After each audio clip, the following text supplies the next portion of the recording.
Evening all, Chief Prepper here.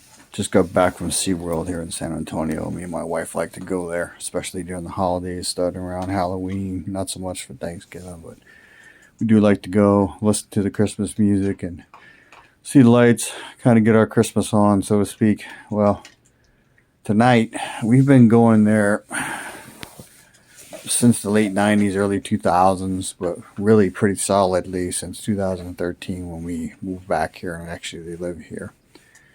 And saw a show tonight. First time, I think, ever. I'm planning on saying something to somebody to try to keep that show, assuming its park is still standing in a year. It was about the birth of Christ and Mary and Joseph, and the Mary and Joseph thing got me thinking about them staying in a barn.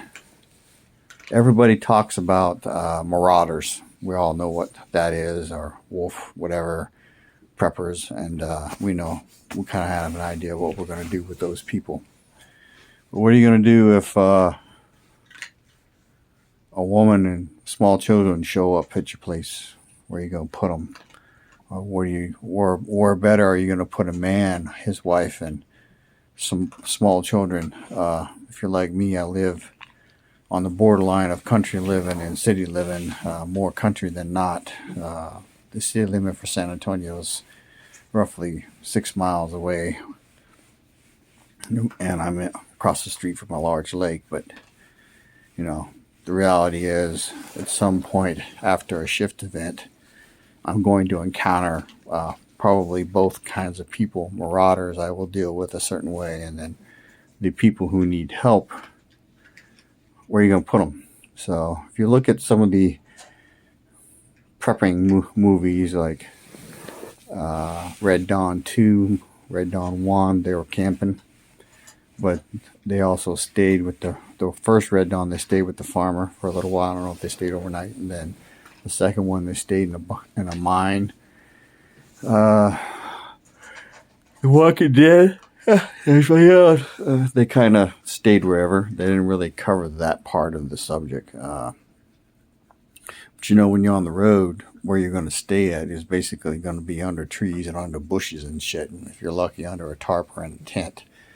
If they show up at your property, what are you going to do? So, food for thought. I haven't really seen any prepping channels cover that. So what are you going to do with the peaceful traveler who needs a place to stay for the night? And doesn't even ask for food or water. Just can I stay somewhere out of the weather? Keep that in mind and keep it for food for thought. The shift event that we've all been prepping for, we're all worried about, may come sooner than later, or may never come. If we're lucky, it never comes. So just wanted to put this out there real quick. What are you going to do with the peaceful wanderer?